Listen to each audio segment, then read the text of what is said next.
"Grandma, don't do it. It's a trap." The words ripped through the fluorescent chill of pre-op like a bell at a quiet funeral. I was already on the gurney, wristband tight, blue cap itching my scalp, when Oliver, 11, knees skinned, bravery bigger than his shoes, ducked under the curtain and grabbed my hand. The monitors hiccuped. A nurse froze mid-checklist.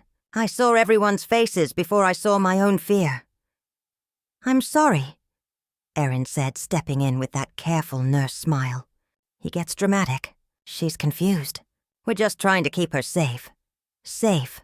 I have taught children the difference between a locked door and a shut mouth. Safe has a sound, and this wasn't it. The Sharpie marks on my shoulder felt like threats. Friday, 6:30 a.m. The schedule Erin circled twice as if the ink could boss my blood. The air smelled like antiseptic and winter. I thought of all the mornings I'd walked Oliver to school in Lancaster, his small hand inside my glove, and how this morning his fingers were the ones keeping me from drifting away. Am I paranoid? Am I crazy? I whispered to myself, feeling the tremor in my voice before I heard it. Maybe. Old women misplace names, not instincts. Last night, Erin left her phone face up on my kitchen table while pretending to fuss with tea. A text preview blinked. Switch the vial Friday. I told myself it was nothing. A hospital code, a recipe, a joke I didn't understand. I swallowed the doubt like a pill I hadn't agreed to take. "I want my chart," I said, louder than I expected. "Now, and my consent forms, every page." "Ruth, you signed already," Erin murmured, eyes soft, voice sandpaper. "Don't you remember? Remember? I remember the price of my first mortgage, and the smell of my husband's flannel after snow. I remember the way shame tastes when someone you love calls concern by another name. I remember that I never signed a DNR. "Don't move her," Oliver shouted, planting himself like a fence post. "Grandma, look at me." I looked. I saw the fear wasn't only mine. And then I heard it. The smallest click inside me, like a lock turning toward the door marked truth. I wasn't always the woman on a gurney, clutching a child's hand like it was the last straight branch in a fast river. Before the beeps and the blue caps, I was a librarian with a ledger, a wife with a mortgage, a mother who could stretch a dollar like dough between her fingers. If you're going to understand how I ended up here, trembling, stubborn, not broken, you need to know the simple truth. Every brick of my life was paid for in small bills and exact change. Do we dare?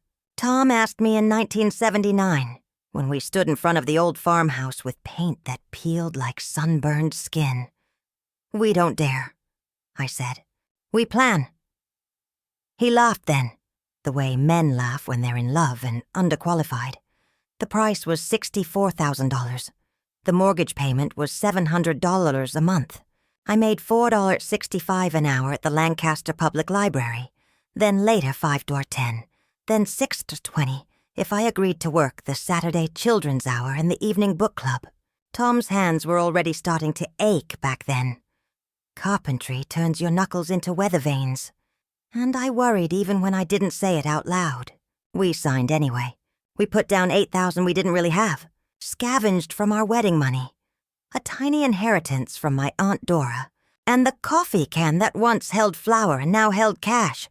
"Ruth," he told me, his thumb over my name on the deed. "This is our anchor." "It's our responsibility," I said, "because love has to be sober somewhere. And our home," he said, meeting me halfway. The house had a roof that sighed in high winds and windows that whistled when it snowed. I learned to cook like my mother. Nothing fancy, everything filling. On Sundays, I clipped coupons until the pile looked like confetti from a very boring party. I routed bills into envelopes labeled in my careful, school teacher script. Mortgage, $700. Pico, $110. Water, $38. Groceries, $50. Tithe, $20. When we were short, I taught a neighbor's child to read for $10 a week and mended 2 dresses for $6. Tom fixed a porch swing for a man who worked at the feed store and came home with a ham, smiling like he'd robbed a bank with a nail gun. "Someday," he said, stroking my wrist with his sawdust hand, "we won't count coins." "Someday," I said, "we'll count birds on the fence instead." Michael arrived in 1979's last month, pink and furious at the cold. He grew up on soup and library story hours, on his father's nail pouches and my laminated card. When he was 7, Tom took off the training wheels and let go at the very top of Maple Street, a foolish hill for a first flight. "Don't let go!" Michael screamed. "I already did, buddy," Tom called, running behind. "Look at you. You're doing it. We were ordinary then. We were poor in the normal American ways. Not destitute, just familiar with the math of choosing. When Michael was 12, we had to replace the hot water heater, and I cried into the sink because $385 might as well have been $1 million. Tom put his cheek on my head and I felt the soft, relentless pulse of him. "It'll be all right," he said. "How?" I asked, not unkindly. "We'll just keep being us," he said. "It's what we're good at." In 2002, cancer moved into Tom's bones like a bad tenant. We sold his tools one by one to men who promised to use 'em right. The hospice nurse taught me how to turn him without bruising him, and how to measure pain in knotted breaths. The funeral cost $4,800. I wrote the check with a hand that didn't feel like it belonged to me, and went home to a bed that felt too big for sleep. "Ma," Michael said, putting his arm around me, 23, and trying not to cry, "I'll take care of you." "You'll live your life," I told him. "That's how you'll take care of me." I kept the mortgage paid, then paid off. I added $20, then $50 a month to a savings account that smelled like rain every time I opened the paper statements. Over decades, interest accrued with the patience of moss. In my ledger, yes, I kept one, always. I wrote in neat columns. Ruth L. Savings. CD at 1.8%. Eventually, it became $118,000, stitched from library wages, Christmas overtime, and the small miracles of not buying what we could borrow. The house, once a splintered promise, was reappraised and reappraised until a realtor whistled and said, "Easily $420,000 in this market, ma'am." I nodded as if he'd told me the weather. "Maybe you should move somewhere easier," people began to say when I turned 68. "Easier isn't always safer," I answered, "and it's certainly not always home." It was around then that Erin came into our lives like a well-packed lunch. Wholesome, efficient, a little too neat. Michael brought her to Sunday dinner, her scrubs tucked into sneakers, her hair in a bun so tight I wondered if it ever sighed. "Erin's a nurse at the hospital," he said, beaming, the way sons beam when they think they've finally done something right. "Lovely to meet you, Mrs. Langford," she said, setting a casserole on my table. "Spinach and artichoke. Low sodium." "Ruth," I corrected gently. "And thank you." She was good with Oliver when he came along. A little theatrical with it, perhaps, but kind. She wiped his hands like they were made of porcelain and laughed at his knock-knock jokes with a precise, metronome laugh. She noticed things, my pill organizer, the framed deed in my study, the step up to the pantry. "We should talk about aging safely," she said one day, after washing 3 immaculate plates that didn't need washing. "I already am," I said, smiling to take any sting out of it. "Just a full workup." "Ruth," she insisted, touching my elbow lightly. "No harm in data." "Millie," I said to my neighbor later, standing on my porch with a mug of tea. "You ever feel watched in your own kitchen?" "Only when someone wants what you have," she said, even-voiced. "How's your boy?" "Trying," I said. It was both a sentence and a description. Michael is complicated. He's the boy who cried when a bird hit our window, and the man who can swing a sledgehammer until a wall remembers it used to be dust. He is also the man who brought me a stack of envelopes one night and said, "Ma, I just need a bridge. 2 weeks. How much? $3,000. I withdrew $3,000 and drove it to him while he stood beside a truck that rattled like a pocket of gravel. He hugged me, rough and quick, and said he'd pay me back the next month. He did not. I marked it in my ledger under help. Mike and drew a little heart next to it to remind myself that love isn't a contract and debt isn't always a sin. Then there was $6,500 for a newer truck to get reliable work, Ma, and $4,200 for daycare, until Aaron's shift stabilize. There were 2 credit cards I paid off quietly, $900 on one $300 on another, because I knew the smell of interest better than most. "Let me pay you back," Michael said, standing in my kitchen bouncing Oliver on his hip. "Live well," I told him, smoothing the baby's hair. "That's my interest." When Oliver was 5, he asked why my hands had little blue rivers under the skin. "Because I've been holding books a long time," I said, and we both decided that was true enough. We built Lego towers that leaned like they had opinions, and we read The Velveteen Rabbit until the rabbit felt as real to me as the boy felt to him. "Grandma, if you ever get lost, I'll find you," he told me once. "Solemn as a king, I know you will," I said, and I meant it as a sweet nothing, not a prophecy. Time being time, moved. The roof cost $5,800 to fix after a storm. Property taxes nudged up to $3,200 a year. I shifted money from the old CDs to a slightly better rate, changed my beneficiary designations the way a prudent woman smooths a tablecloth. I even sat with Attorney Carter, who speaks in clauses the way most men breathe, and wrote a will that split things so that no one would be hungry, no one would be angry, no one would be able to say I hadn't tried to be fair. "You trust them?" Carter asked, looking over his glasses. "I love them," I said. "That's not the question I asked. It's the answer I have." Erin's care was a dress that fit a little too well. She brought salads with the dressing on the side.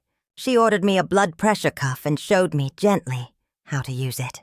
She stood in my bathroom and rearranged the pill shelf so that emergency meds were up top and dailies were at eye level. And then she told me, casual, like a paperclip, that we should get a guardianship pamphlet, just in case, just information, she said, smiling in a way that didn't involve her eyes. "I have a son," I said, picking up a bottle and setting it down in the place I preferred. "Guardianship would protect him from liability," she replied, smoothing her scrub top. "Protect you too." Later at the cemetery, I sat on the little bench near Tom's slab, the one with moss in the name where the T softens into an L if it rains. "They're trying to love me into a corner, Tom," I whispered. "Maybe I'm unfair. Maybe I'm tired. Maybe I'm paranoid, crazy." I heard my own voice say back to me, the way an empty church answers the choir. Millie and I developed a ritual. Tea at 4, porch facing west, a piece of pound cake if either of us had the energy to bake. We spoke the way old women speak when they're too smart to gossip and too honest not to warn. "She's very thorough," Millie said of Erin, blowing on her cup. "Thorough like a nurse or thorough like a customs agent?" I asked. "Both," Millie said. "And your boy?" "He's working. He says everything's fine." "And do you believe him?" "I believe he wants it to be true," I said. "Sometimes that's the same thing. Sometimes it isn't." Oliver started first grade and brought me drawings of dinosaurs with long eyelashes. He told me Erin had a chart on the fridge with stickers for good choices. He told me Dad watched the Eagles like prayer. He told me, "Grandma, I'm fast now. Watch," and ran across my lawn like a rumor. Erin watched, arms folded, a supervisor at recess. "Ruth," she said one evening, washing a dish that was already clean, "our hospital is offering a full cardiac workup to seniors. I can schedule you. It's smart. I have a doctor, I said. I work with him, she said, which was true in that she worked on the same floors and passed the same coffee machine. We can get ahead of problems. I agreed to the tests because I'm prudent, not because I was afraid. The numbers were mostly the sort any 72-year-old would be offered, and told to keep walking. A little light arrhythmia, cholesterol like a coaster that slides if you look at it wrong, blood thinner dose worth a side-eye and a conversation. Erin kept repeating the part about intervention before event like it was a blessing. I kept repeating to myself, dignity, dignity, dignity. Ma, Michael said one night, eyes glassy in a way I recognized and refused to name. If you need anything, if the doctor says, there's a surgery, it's $25,000. Insurance covers most, but you know how deposits are. Erin says, I echoed, and he winced. She's trying, he said. So am I answered. So am I. The night I saw Erin's phone with the previewed text, switch the vial Friday, was a Tuesday. She'd come by to help with the med list, which she said like some people say, help with the dishes. She made a performance of steeping chamomile, the way she always did, and then her phone lit up. She flipped it over too late. I stared at the wood grain of my table and listened to my heart learn a new rhythm.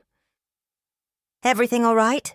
I asked, and my voice sounded like a librarian reminding boys to use their inside voices. Just work, she said. Codes, you know. Do I know? I know the codes of a different world. Dewey Decimal, card catalog drawers that bite your fingers if you pull them too fast. The soft code of budget envelopes. I know the code in my son's eyes when he's underwater and smiling by force. I know the code in a woman's hand when it lingers on paperwork too long. After she left, I took out my ledger and added a line I hadn't expected to ever write. Intuition, unpaid, invaluable. Then I wrote another one. Locks, $68 at Ace. Install tomorrow. I am old. I am not naive. Maybe I'm overreacting. I told Tom's picture on my dresser, smoothing the frame with my thumb. Or maybe, I heard the widow in me answer, you finally learned to believe yourself the first time. When Oliver slept over the next weekend, he climbed into bed and whispered, Grandma, if you ever get lost, I'll find you. I know, I said, smoothing his hair, but you shouldn't have to. I'm fast, he whispered, already drifting, already brave. I know, I said again, and lay awake long after his breath evened out, listening to the house remember us. You can call what I gave my family charity, loans, love, foolishness. You can call it what you like. I called it ours. The house wasn't just wood and mortgage. It was the geography of our promises. The savings weren't just numbers. They were time I would not spend begging. Which is why, when Erin began to say guardianship, the way some people say grace, something inside me put on its shoes. Not to run, to stand. Love can be tender. It can also be alert. Ruth, Erin said at my kitchen table, tapping a packet she'd brought. This is just information. You'll have 2 weeks to decide if you want to sign anything. It's for everyone's peace of mind. Whose? I asked. Yours, she said. Then why? I asked, and I let the librarian come back into my voice. Does the first page talk about irrevocable powers? She smiled the way people smile at a student who has read ahead too far. It's standard. Don't worry. We'll take care of you. I have been taken care of. I know what it feels like. It feels like Tom's sawdust thumb on my wrist. Like Michael's awkward hug. Like Oliver's small hand sneaking into mine on the icy church steps. It does not feel like a pen in someone else's hand, hovering over my name. It does not feel like Friday at 6:30 a.m., circled twice in someone else's planner. Back then, before the whispers and the missing papers, before the forged letters in my own name, I still gave Erin the benefit of the doubt I couldn't afford. I made her tea.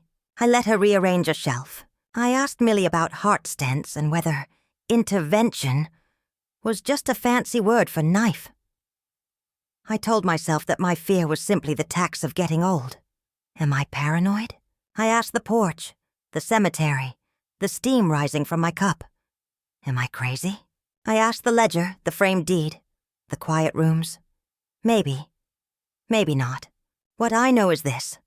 I kept paying for my life in small bills and exact change, and one day, I noticed someone else's fingers counting along with mine. That is where the backstory ends. For now. Not with a bang, but with a feeling. A kitchen too tidy, a nurse too helpful, a son too smooth, a packet too thick, and an old woman, still in her home, still in her right mind, deciding, finally, carefully, to trust the voice inside her that sounded an awful lot like survival. I started losing small things first, not the kind that make a scene. No heirloom vanishing in a thunderclap, no window smashed, no footprint on a sill. The things that slipped were modest, ordinary, deniable. A March bank statement that never arrived. A water bill rerouted to a P.O. box I didn't recognize.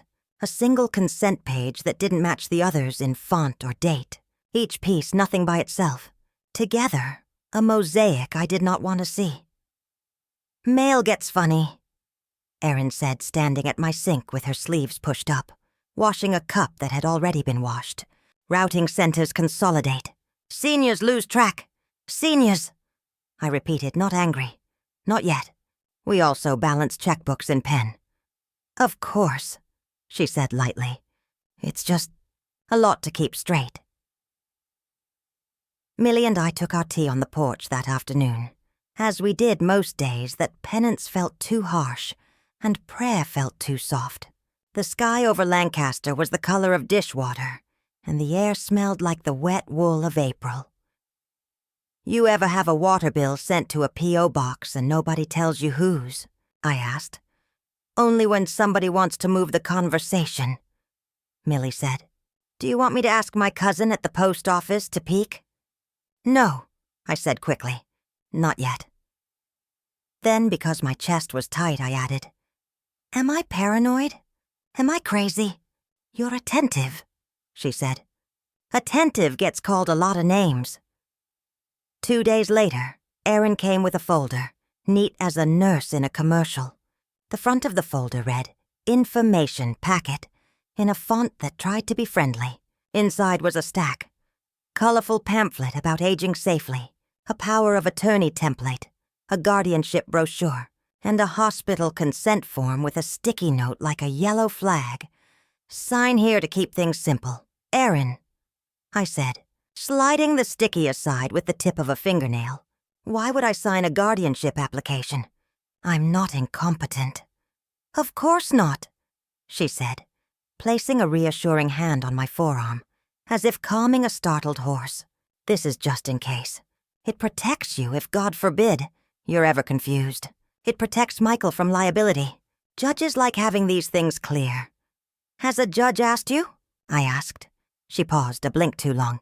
"No, but when families get ahead of problems, everything is calm. We want calm, Ruth. I want true," I said, and she smiled like she'd heard a church solo she admired, but didn't intend to sing.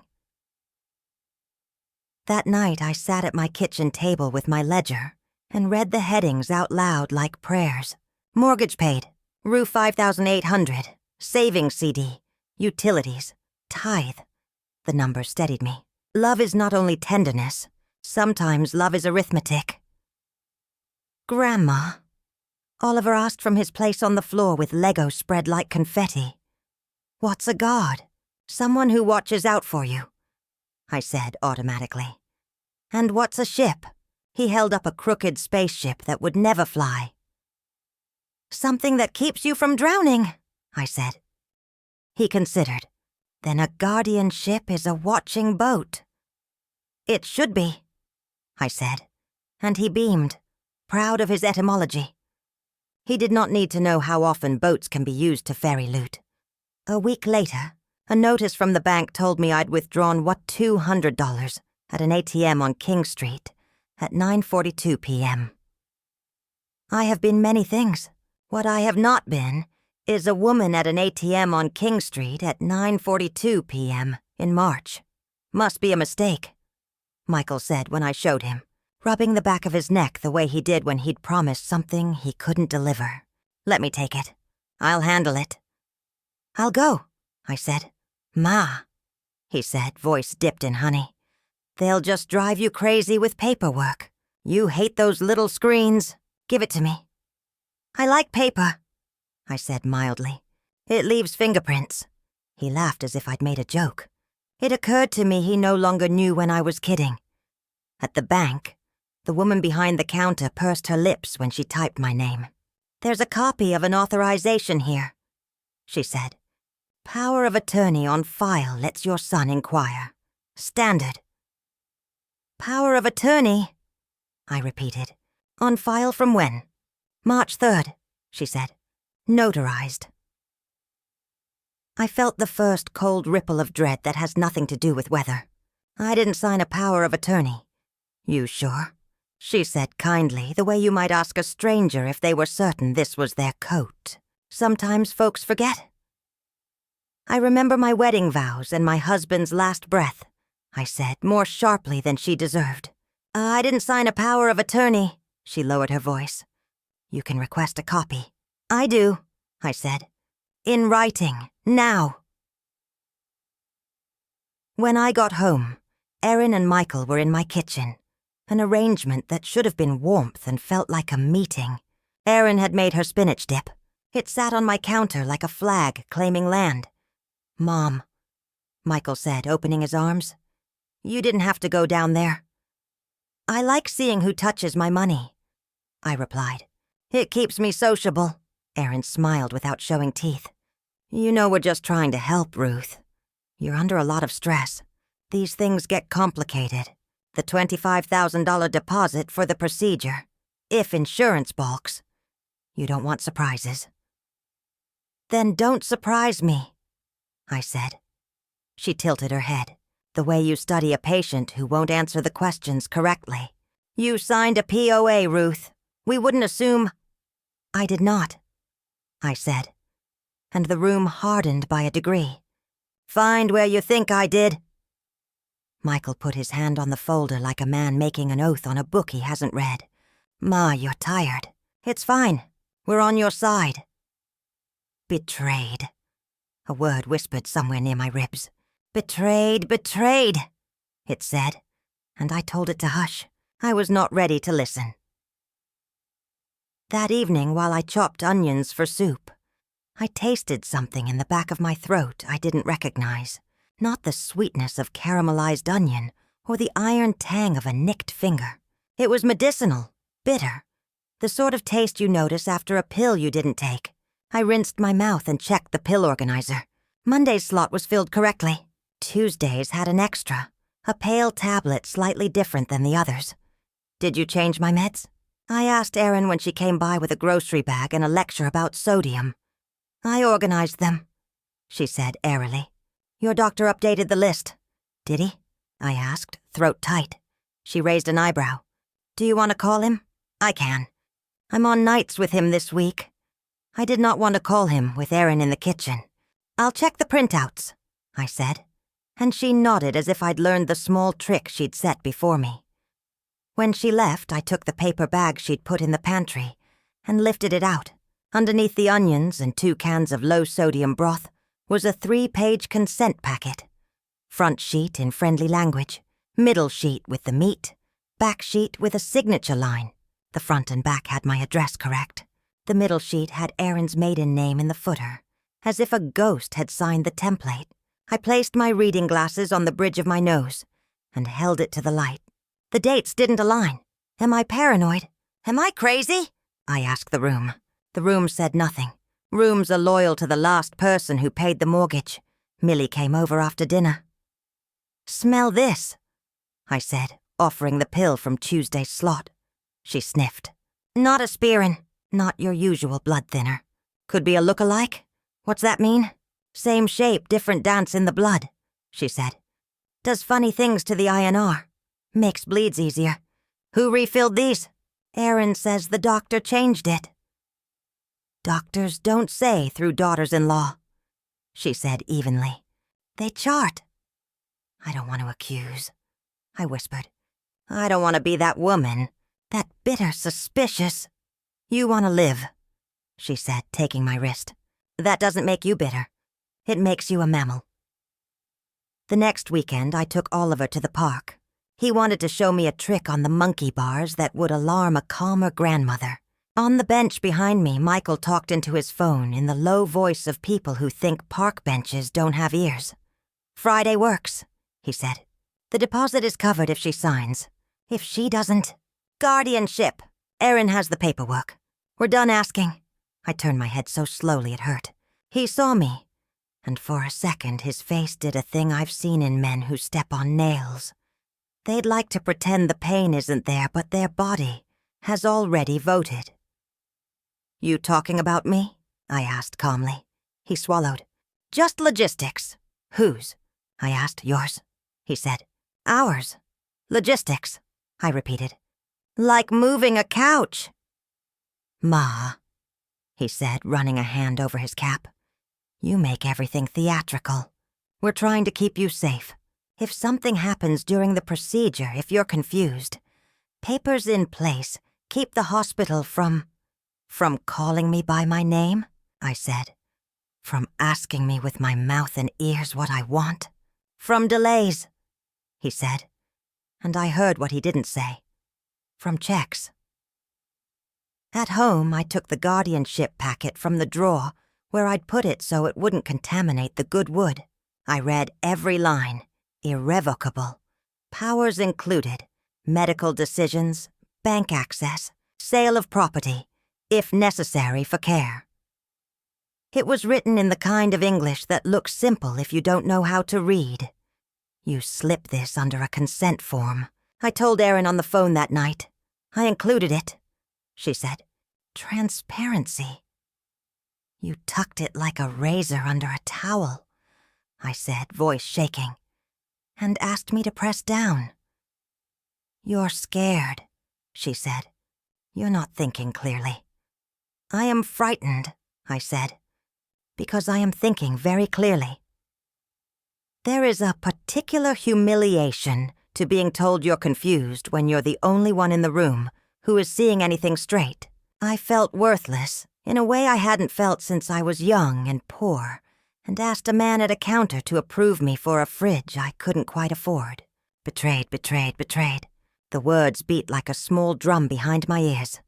At church, I signed the pantry shift sheet in my square hand and stood an extra minute so the pen pressed a faint groove in the paper. Habit. Evidence. Something. I stocked cans. I smiled at a woman with bruises she tried to hide with foundation. I watched the way she flinched when someone came up behind her, and I thought, do not let them come up behind you. Turn, face, name. Mrs. Langford, the pantry coordinator called. You signed in at 10? 10 to noon, I said. Every Tuesday. Duly noted, she said, initialing next to my name. I had never appreciated the bureaucratic beauty of the word duly before. That afternoon, Aaron and Michael arrived with a sheet cake that said, "We love you, Mom," in green icing. I looked at it and saw a ledger entry. Surprise, Michael said, his smile overbright. We don't do enough nice things. Aaron lifted a knife. You'll feel better when everything is settled. Less paperwork, more cake. Paperwork keeps me alive, I said. Grandma, Oliver said from the doorway. Can I have the piece with the L? Of course, I said. He meant the L in love and I cut it for him. He ate it with concentration, icing on his lip, oblivious to the adults who were speaking as if diplomacy were a species of weather. That night I set my phone to record and slid it into the pocket of my apron, not because I knew how to use the recording for anything legal yet, but because I wanted a witness that couldn't be persuaded to misremember.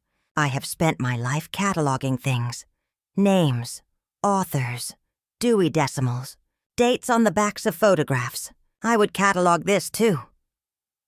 Friday at 6:30 a.m. Erin reminded me as she rinsed 2 clean plates I had not asked her to touch. I'll drive. Consent is ready. It's simpler if I keep your chart on my login. On your login, I repeated. So the chart looks like you. So the chart looks organized, she correct. Crisp. She stopped. The addendum is in place. What addendum? I asked, though I knew. Nothing you need to worry about, she said too fast. It's standard. Say the letters, I said softly. Say them out loud. Ruth, she said, chiding. This dramatics. Say them, I said. And for a moment the librarian in me stood up. Children who couldn't pronounce a word were always made to sound it out, syllable by stubborn syllable, until the shape of it was theirs. She took a breath. DNR. I did not sign a DNR, I said, my voice steady with the kind of calm you only hear in wives who have survived long illnesses and clerks who close the register by hand. You're confused, she said. You signed at the flu clinic day. The nurse witnessed. I served soup at church that day, I said, from 10 to noon, and then I bought stamps at the post office at 12:15, and I have the receipt. And then I took Oliver for a muffin, because he wanted to see if muffins are little cakes. They are, Oliver called from the living room, where he was building an empire out of blocks. Stay out of this, Michael snapped, the sharpness in his voice making me set my knife down. He saw me and softened. Buddy, go wash up. Oliver went, humming, blessedly ignorant. Erin recovered her tone. Most patients your age choose DNR, she said, reasonable, reasonable, reasonable. It spares family. It spares you. Spare me, I said, and for the first time I let my anger be visible. Your charity. She blinked, and for a second I saw something like contempt. Not a lot. Just a flash, like the underside of a fish when it turns near the surface. On Thursday, I went to the pharmacy to pick up my refills in person. The teenager at the register chewed gum, uninterested in the soap opera of the elderly. The pharmacist on duty, a woman my age with hair like the orchids old ladies keep near good windows, recognized me. New prescription, she said. Substitution requested by... By who? I asked. By the clinic, she said reluctantly. Form came through with a nurse's initials. What initials? She glanced at the paper and then up at me. I can't say, I finished for her. Of course.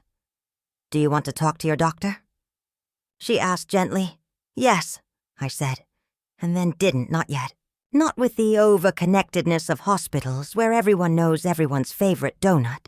I took my little bottle with its little label and went home, where I sat at the kitchen table and felt my house breathe.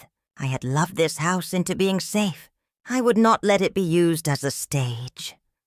That evening, as daylight thinned, Michael came by alone. He held his cap, twisting the brim like a boy caught cheating. Ma, he said, I can't sleep knowing you're mad at me. I'm not mad, I said, exhausted by fury. I'm awake. He flinched. This isn't what you think. This isn't about your money. It's about my life, I said, which includes my money because money keeps bodies fed and roofs fixed. But if it were only money, you would have asked for money. You are asking for ownership, he swallowed. I'm in a hole, he said finally, voice hoarse. I thought, if we could get through this surgery, if you had a complication and we didn't have to say it, I said, so tired I could have lain down on the linoleum. Say the thing behind your teeth. I thought guardianship would let me handle things, he said. His face crumpled. Boy and man split down the middle. Erin says, I echoed, and he shut his eyes like the words hurt. Don't make me the bad guy, he whispered. You're my son, I said. I have spent my life refusing to make you the bad guy. It seems to have made you bold, Ma, he said, shock blooming into anger. You're paranoid. You're confused. You're old. Betrayed, the drumbeat answered. Betrayed, dignity, worthless, old, I said, nodding. Yes? You know what age gives me? A long memory, a ledger, names, receipts. He threw the cap on the table, the gesture ridiculous and heartbreaking. Friday, he said. We're going.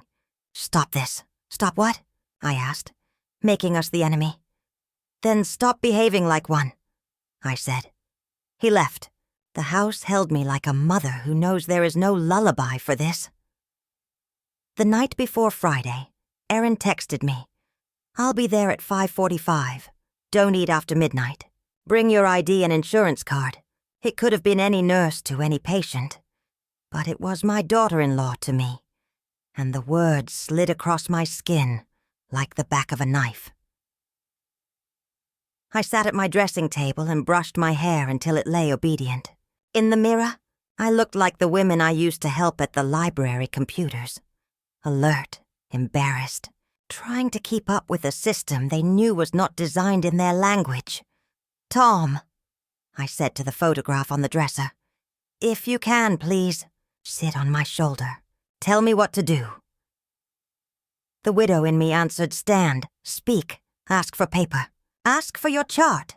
Ask out loud. The librarian in me added, keep copies, dates, names.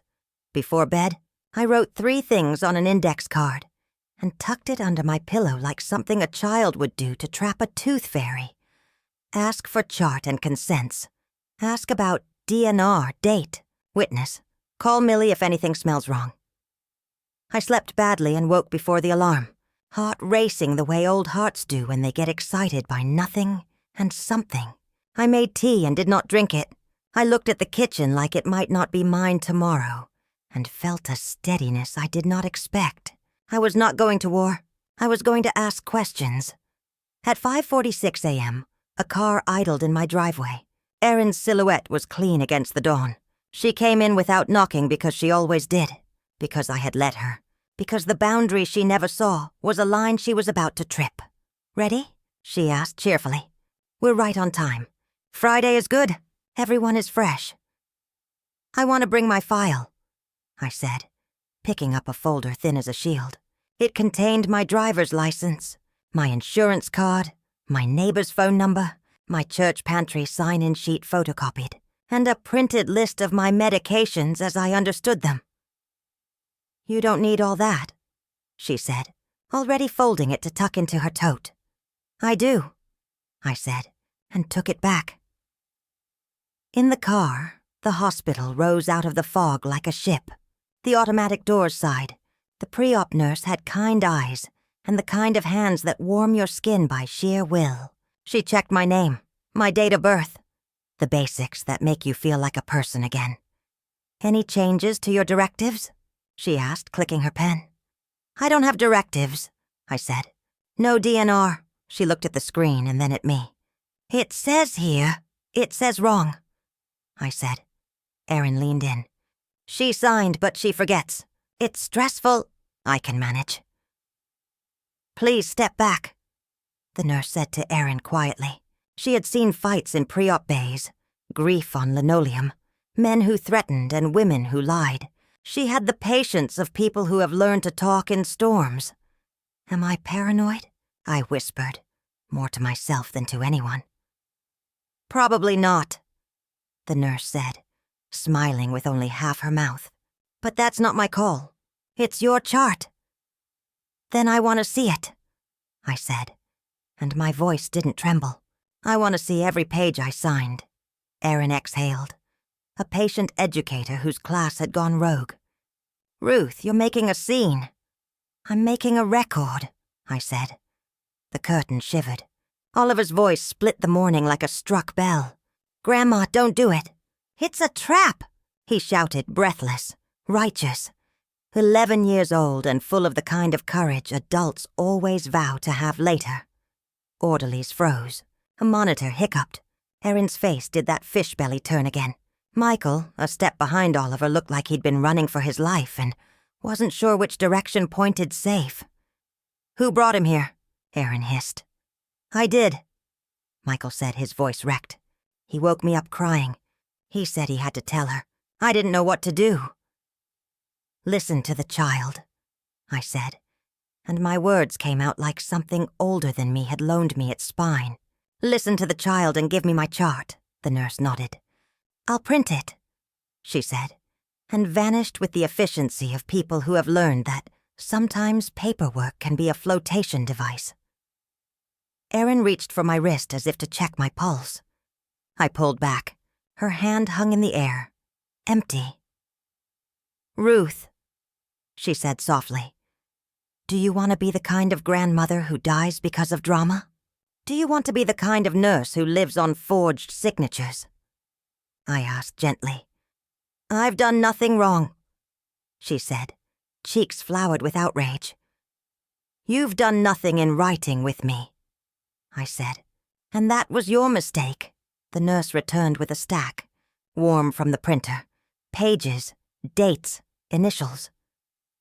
The DNR addendum glowed ugly in the fluorescent light. My name in an R that did not loop like mine loops. A witness who was not a person I knew. A date that Tuesday I could place by muffins and stamps and soup. "Is that your signature?" the nurse asked, not leading. "No," I said. "It is my name. It is not my signature." Erin opened her mouth, closed it, opened it again. "You're confused," she repeated like a spell she believed might yet work. "Confused," I said, almost kindly. "No, I am awake. If you want to know when the manipulation is over and the evidence begins, it's here. In the precise second, a woman stops asking permission to remember. It's the beat before the downbeat, the intake of breath before a choir shatters the hush, the small lies, the financial irregularities, the guardianship packet, the DNR addendum. Clues piled up until the weight of them made a shape. I had been gaslit gently, publicly cared for, and privately cornered, handed a watching boat and told to climb aboard. "Oliver," I said, reaching for his hand across the rails and cords and fear. "I hear you." He squeezed back, fierce. "I knew you would." "Security," Erin said, straightening, choosing a new costume in a blink. "She's agitated. We need to control the environment." "No," I said, and turned so the room would hear me clearly. "We need to control the paperwork. And that, God help us, is how the manipulation phase ended.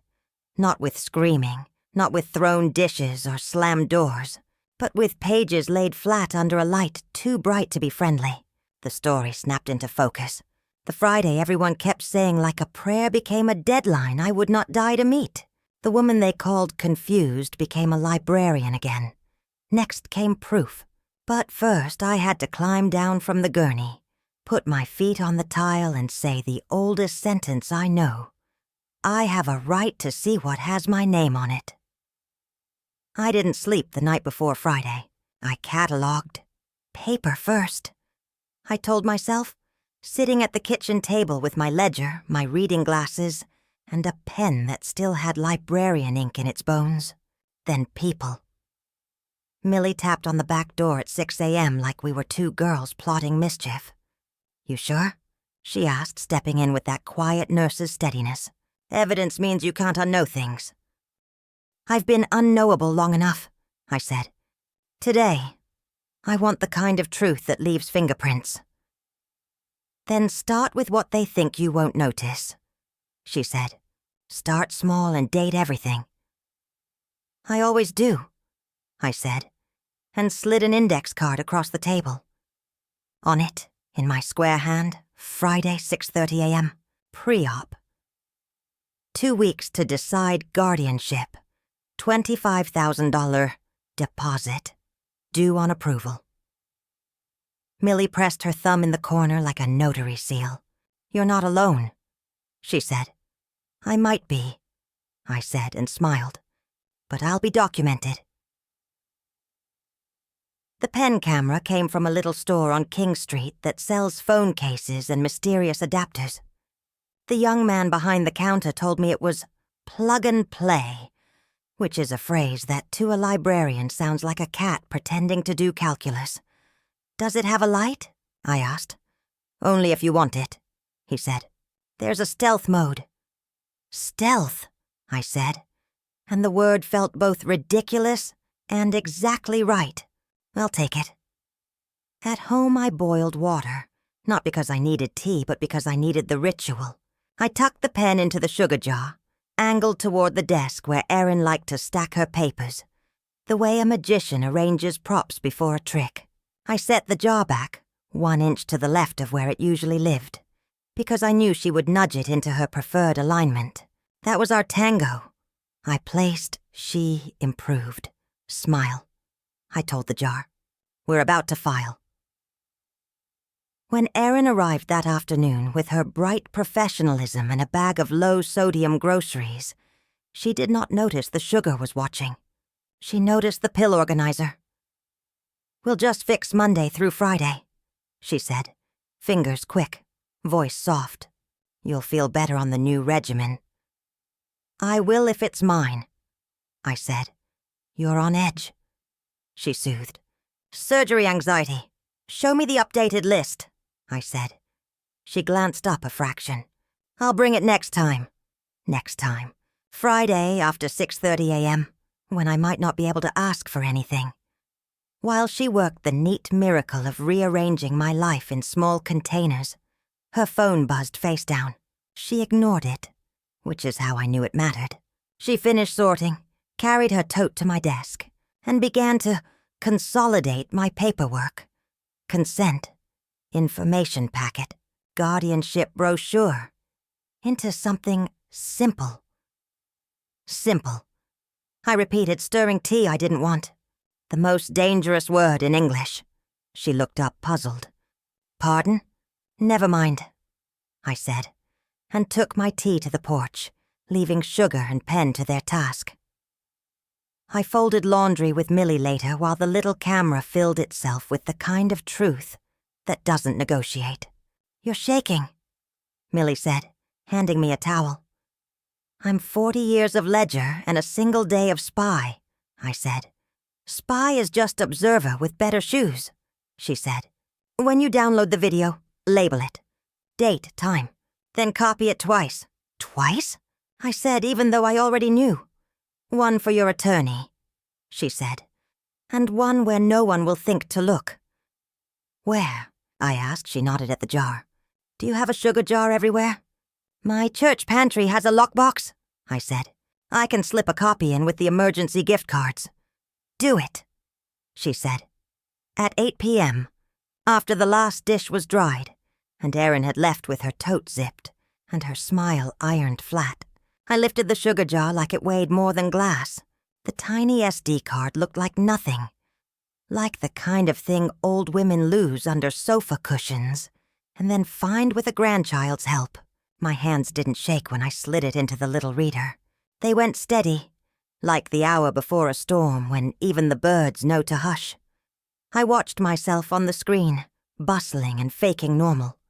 Then Erin come in frame, brisk and efficient. She stacked my consents. She lifted the guardianship packet, slid it under the consent signature page like a stowaway, smoothed the pile, tapped twice as if to bless it. Then, because criminals and caregivers both have rituals, she took out a different middle page from her tote, swapped it for mine, and tucked the original into her bag.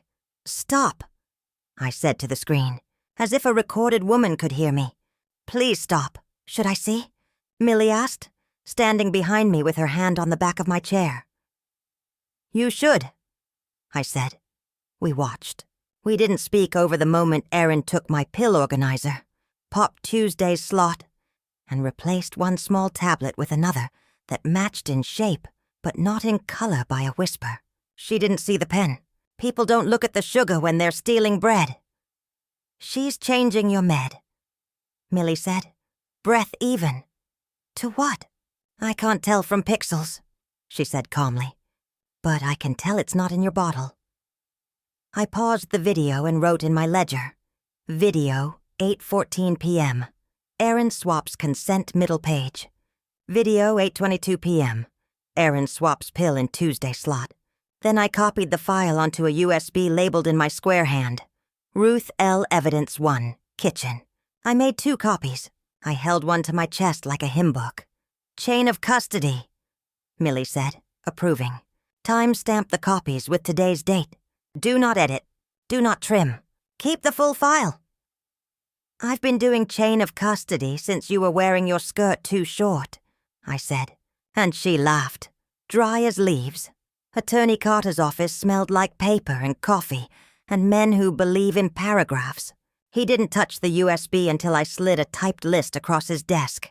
Exhibit index, video, kitchen pen cam, bank notice, $200 ATM, guardianship packet, irrevocable highlights, pharmacy refill, substitution, church pantry sign-in, alibi, post office receipt, stamps, Aaron's text preview, switch the vial Friday, not captured, only seen, and my ledger notes.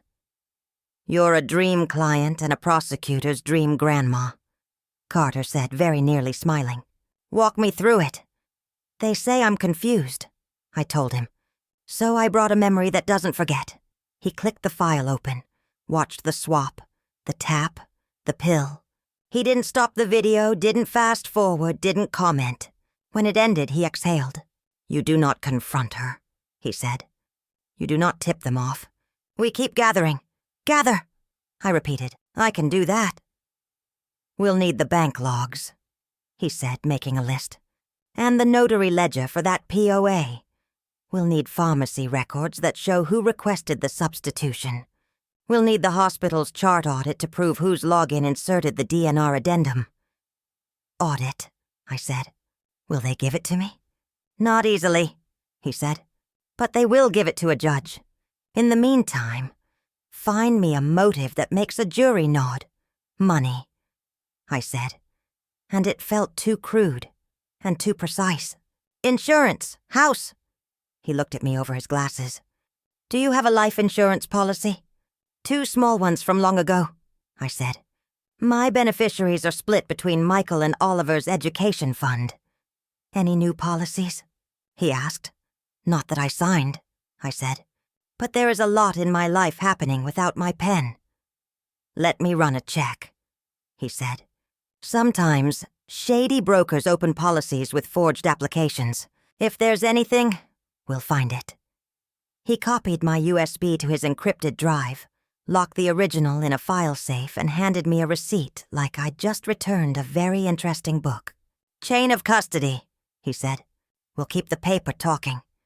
Paper talks, I said. You just have to listen faster than the liars. A white envelope slid under my front door the next morning. Inside, on plain paper in neat handwriting, CPT 37238, stent plus high-risk designation, deposit flagged. Pre-op Friday, 6:30, DNR addendum filed. At the bottom, a single initial. MI stood by the door with the note in my hand, and the hair on my arms lifted like I'd stepped outside in January. Millie? I called, and she came from the kitchen like she lived here, which she does in all the ways that count. What's CPT? I asked.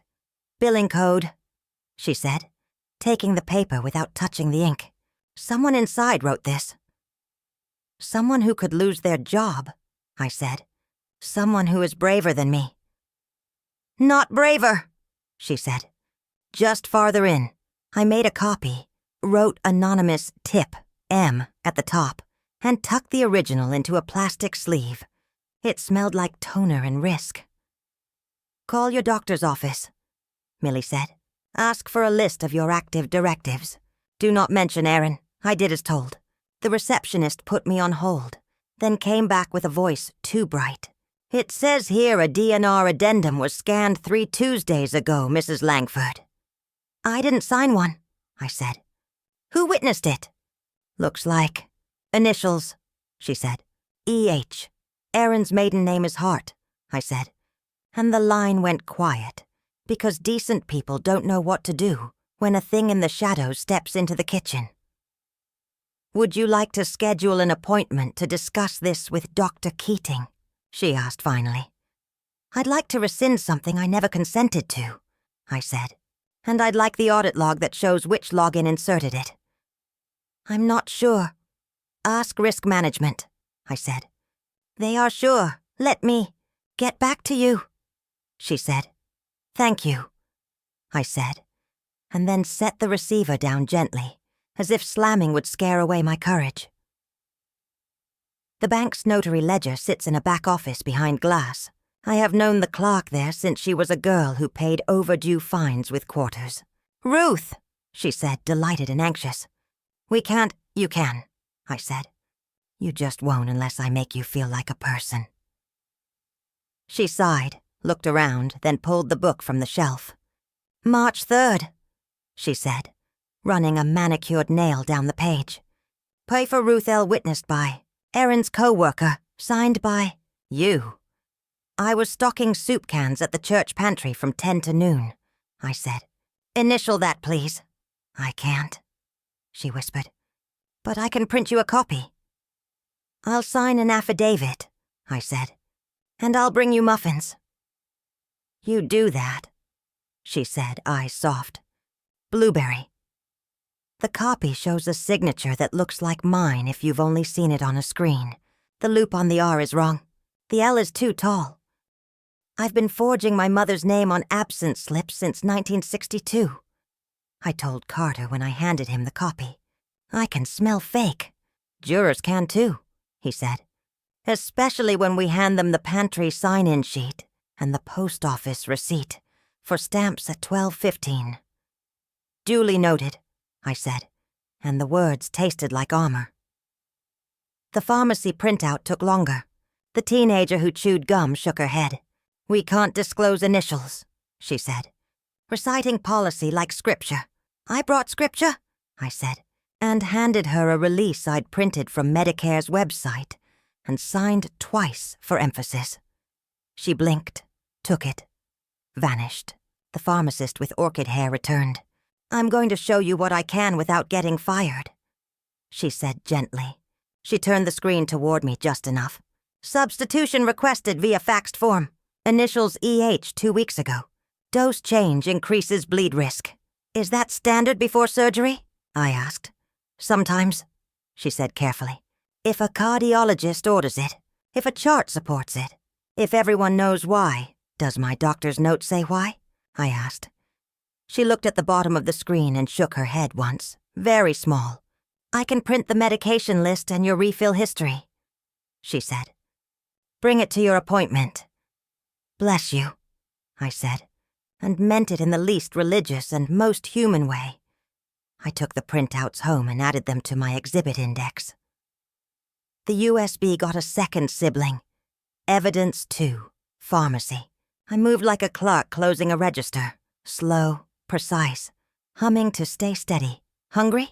Millie asked from the stove, where she had turned my leftover chicken into soup again. The way old women turn almost into enough. For justice, I said. For sandwiches, she said. Fuel first. We ate standing at the counter, conspirators in comfortable shoes. Carter called 2 days later. Bingo, he said without cheer. A new life insurance policy opened 9 months ago. Beneficiary, Michael. Face value, $250,000. Application signature, Ruth L. Mailing address, your house. Broker, a cousin of, wait for it, Erin's co-worker. Do you want me to fall off my chair? I asked. I want you to sit very firmly in it, he said. We've got motive, means, and now the scent of planned profit. I'm filing for a temporary injunction to freeze any attempts at guardianship until we can be heard. Will the judge listen? I asked. Judges like paper, he said. You have more than most county cases see in a year. I wrote insurance, $250 on beneficiary Michael in my ledger, and underlined it twice. Not because I needed it emphasized, but because my hand wanted to do something strong. Don't confront, Carter reminded me. I won't, I said, but I will prepare. How? He asked. By being very boring, I said, and by recording everything. I bought another USB. I typed a table of contents. A. Kitchen video. B. Pharmacy printouts. C. Bank POA copy. D. Notary. Ledger copy. E. Church sign-in. F. Post office. Receipt. G. Insurance policy report. H. Anonymous. Note. M. I. My ledger entries. I made a photocopy of Tom's death certificate and slid it in not because the court would need it, but because I did. He is the reason I learned to survive in the long, slow way that looks like patience and is really stamina. I left one USB with Carter, sealed in an envelope he signed across the flap. I carried the second to the church pantry and asked the coordinator if I could store a little emergency flash drive with the gift cards, just in case. You all right, Ruth? She asked, reading the edges of my mouth. I am, I said, because I am writing my own minutes. She understood more than I said and handed me the key to the lockbox. I placed the USB inside like a relic. I closed the lid. The click sounded like a metronome. Steady, steady, steady. Ruth, this is risk management at the hospital, a voice said on my phone the next morning. I'm told you have concerns about an addendum in your chart. I do, I said. I want it removed, and I want the access log, and I want a note placed that I have not signed any directive. We can review that, she said in the careful tone of professionals who know the earth moves under their feet. Do you have legal representation? I do, I said. Attorney Carter. We'll coordinate with him, she said. In the meantime, do not sign anything new at pre-op without asking for a copy. You have that right. Rights are just paper until someone reads them, I said. You'll read mine? I will, she said, and I believed her. When I hung up, I called Millie. We're going to the hospital tomorrow, I said. We're going to make a scene. We're going to make a record, she corrected, and I loved her for it. I didn't tell Michael about any of this, not because I wanted to trick him, because truth spoken too early erases itself. He texted that night. Friday works. We'll be there. Aaron added a second text. Consent ready. Don't worry. I put the phone face down and talked to Tom's picture. Do you hear this? I asked. He didn't answer. Of course he didn't. But my own voice came back to me in a timbre I almost didn't recognize. Low. Sure. Stand. Speak. Ask for paper. I took the pen camera back to the sugar jar and angled it toward the door in case anyone came early to help. I packed my folder. ID, insurance card, medication list, pharmacy printouts, church sign-in copy, post office receipt, anonymous note, Carter's card.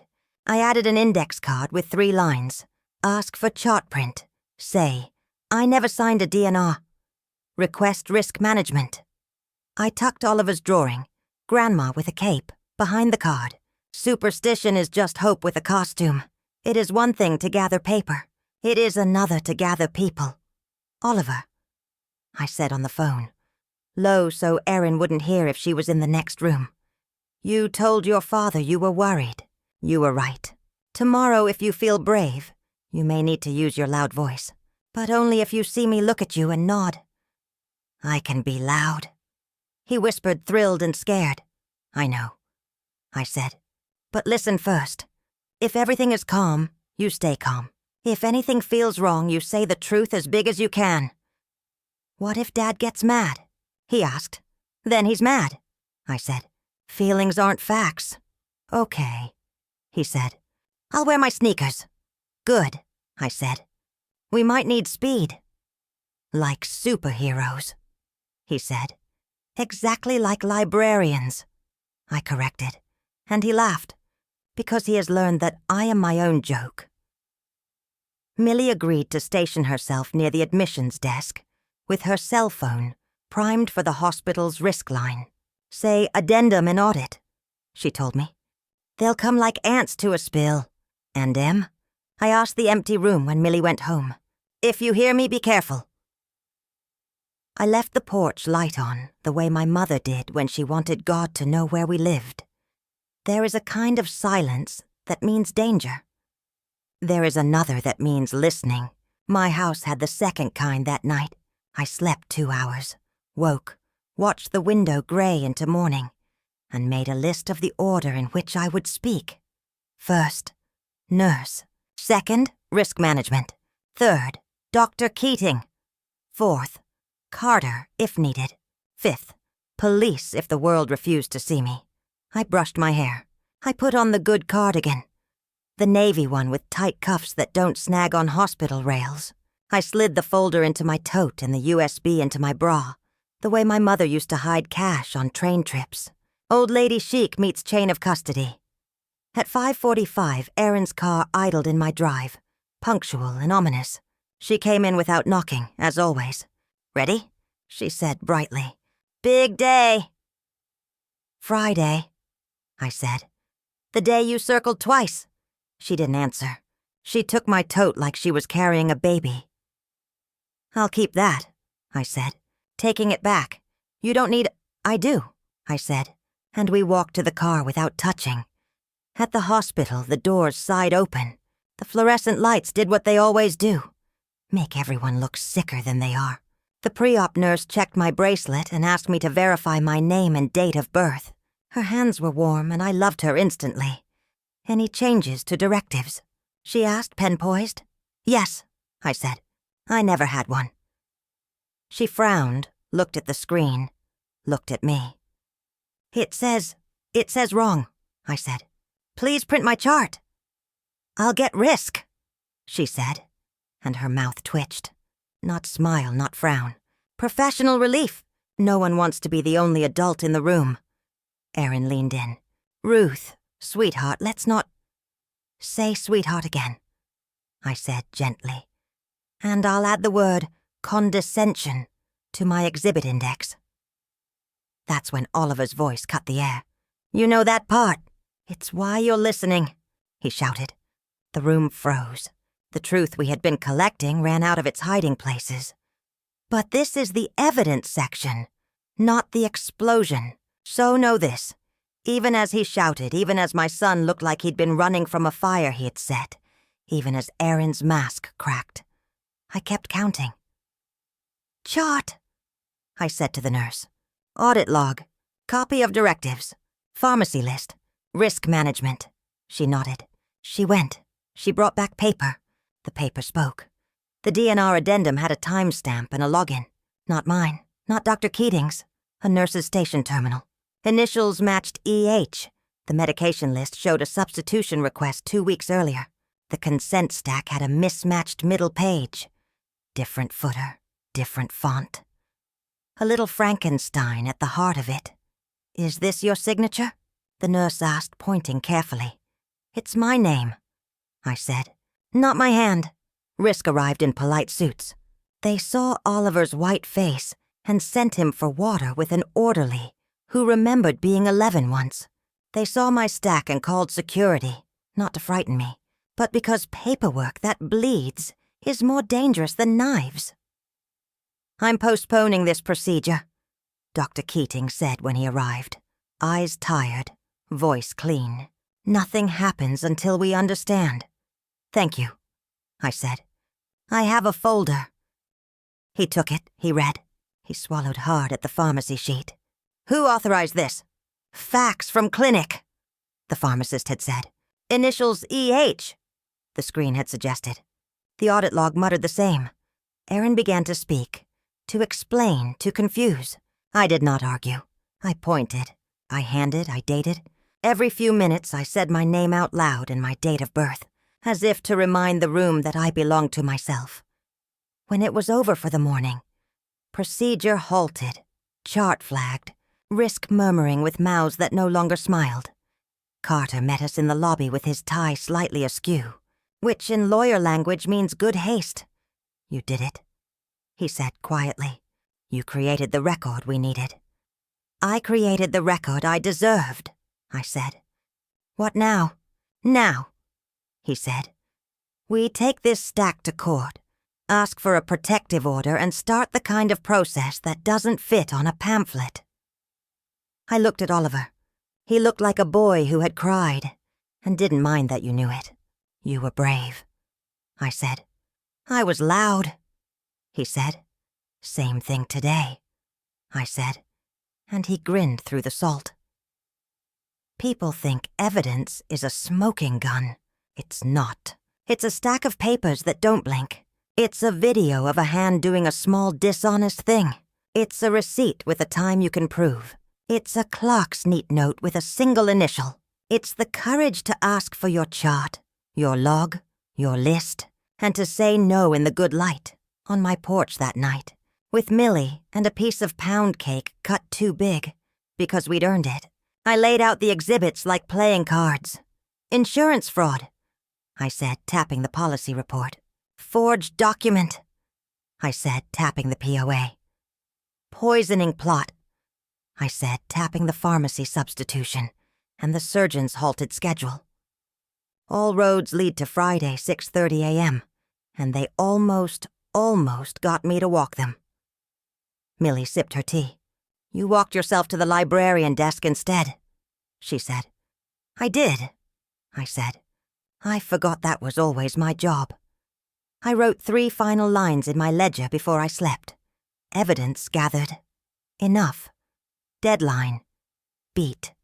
Dignity. Intact. Then I turned off the lamp, and for the first time in weeks, I slept the way a woman sleeps when the paper is on her side. I have learned that the loudest thing in a hospital is paper. Give me my chart, I told the nurse. And her yes was a small, clean sound, Aaron hissed. Ruth, sit down. You're confused. I'm awake, I said, and looked past her to the printer coughing out pages like truth with a flu. Risk management arrived with clipboards and faces that know where the exits are. Dr. Keating came in last, jaw tight, eyes scanning me. The pages, the room, like a pilot reading a bad sky. Mrs. Langford, he said, voice steady. We're pausing this procedure until we review these concerns. Thank you, I said. I never signed a DNR. I want the audit log. I want my medication list. I want copies. Aaron tried to step between us, badge flashing like a shield. Doctor, she's scared. Good, I said. Fear keeps people honest. The nurse set the stack on my blanket. DNR addendum with the wrong R loop. A medication substitution with initials EH. A consent packet whose middle page didn't match its siblings. She'd underlined the login ID where the DNR was inserted. A nursing station terminal. Time-stamped Tuesday. I could prove with muffins and stamps and soup. Is this your signature? Risk asked, finger on that sluggish R. It is my name, I said. Not my hand. Aaron's mouth opened and shut, fish white. Oliver stood at the foot of the gurney, lungs like bells after his shout. Grandma? He whispered. I did good? You did brave, I said, and squeezed his hand. Michael backed into the curtain as if it might take him. Ma, he said, this is out of control. What is out of control? I said, letting the librarian step into my throat. Is your handwriting on my future? Security arrived, polite and present. Risk lowered her voice. We're going to examine the original DNR file, Mrs. Langford. We'll need to determine who uploaded it and who authorized the drug substitution. Authorized? I said, and my laugh surprised me. A fax with initials isn't authorization. It's audacity! Dr. Keating tapped the med list. Who requested this? And why wasn't I looped in? Aaron swallowed. Changes like this are routine. It's standard. Standard, I said. For whom? I'm postponing. The doctor said to no one and everyone. This patient is not going to the OR today. Risk, pull the access logs. Pharmacy, I want all communications. The room exhaled. Paper rustled. My heart laid down its drum for a minute. Play it, I told Risk. Play what? Erin asked, too quick.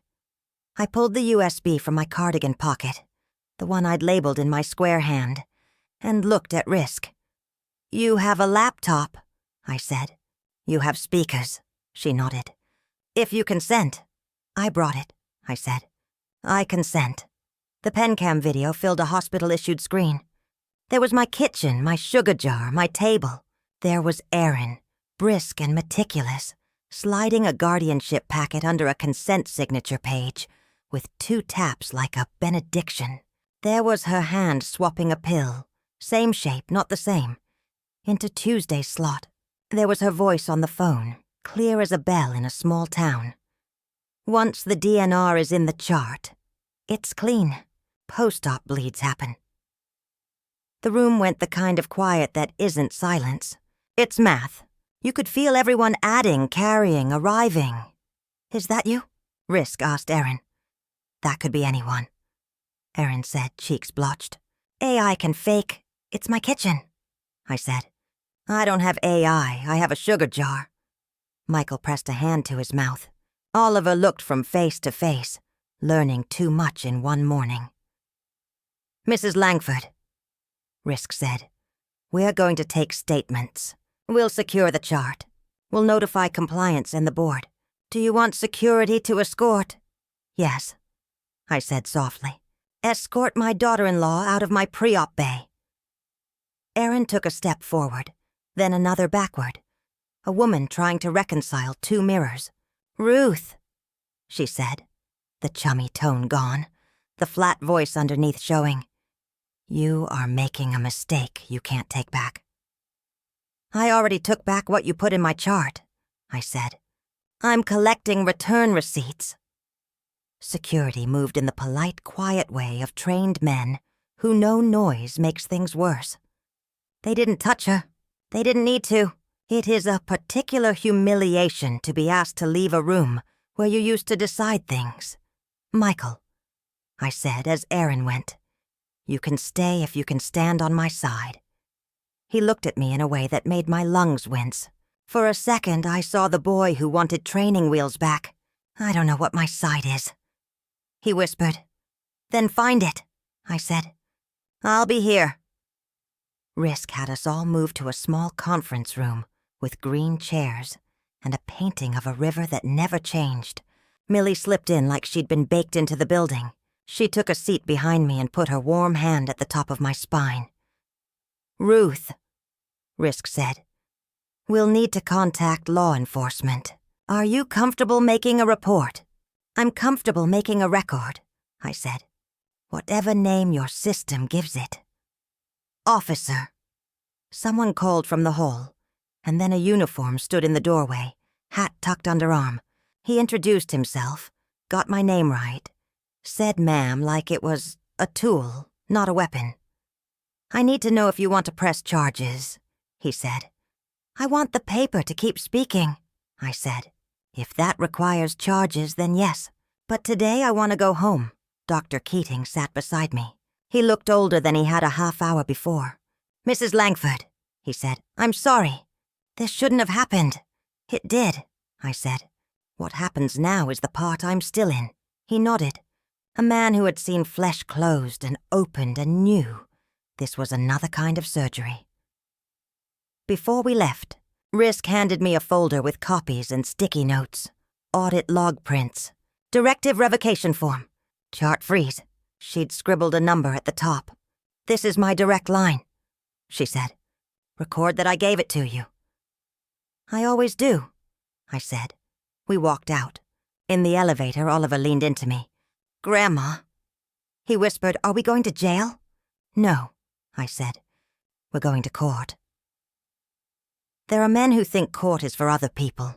There are women who know court is a library with rules where lives get catalogued. The Lancaster County Courthouse smells like old wood, coffee, and custody battles. We climbed the steps with Carter, his tie a little crooked, his briefcase zippered like it had a spine. Temporary protective order, he murmured as if we were studying at a wrong hour. Emergency hearing. We'll present the hospital record, the bank documents, the pharmacy printouts, the video. We're asking the court to deny any guardianship petition and to freeze your accounts from any transaction that isn't yours. My accounts have only ever been mine, I said. They have, he said. Let's keep it that way. The courtroom was half full. Lawyers. The board one reporter whose face was a permanent shrug. A neighbor who came for jury duty and stayed because the hallway whispered there would be drama. And there was my son. And there was Erin. No scrubs, no badge.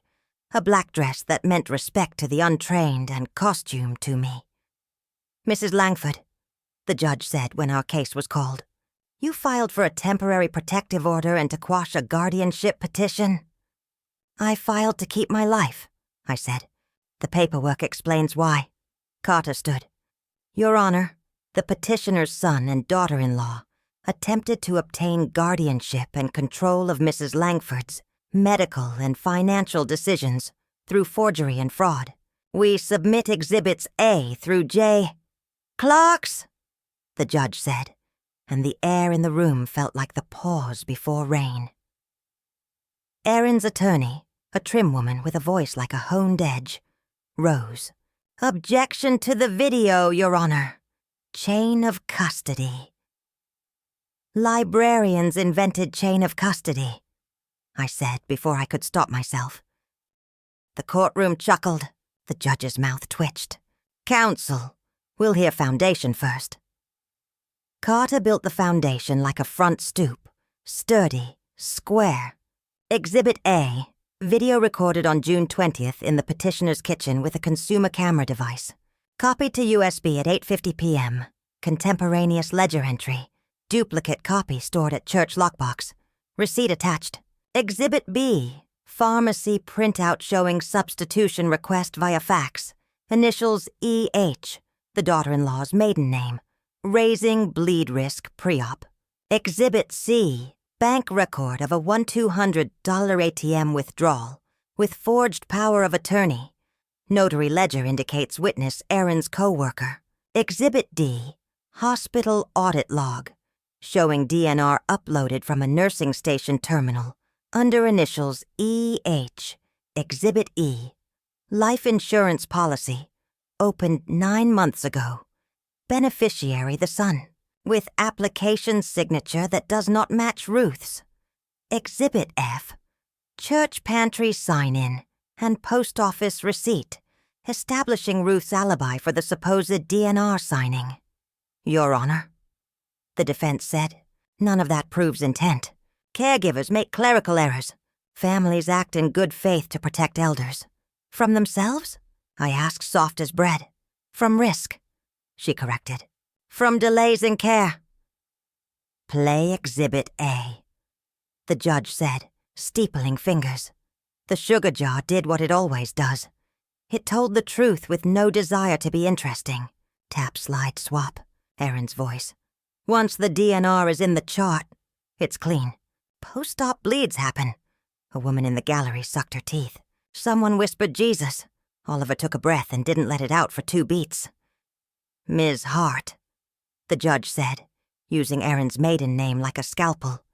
Is that you? Erin kept her chin up. It sounds like me. The angle is odd. It is the angle of my sugar, I said. You've seen it.